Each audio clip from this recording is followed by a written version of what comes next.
teleurstelling in die hof. Almal was slaggereed. Die hofsaal was van hoek tot kant gepak. Baie mense van die publiek het die dag verlof ingesit en die dag afgevat spesiaal om te kom kyk hoe Oscar Pistorius getuig.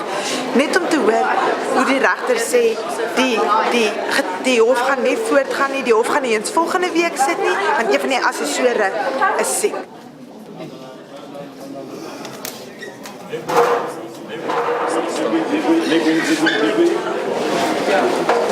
Hello, sir. I'm never going to see my family again.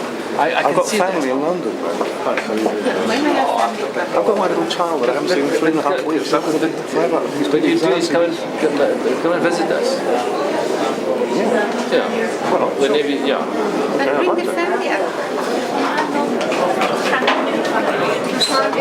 Maria. Ja.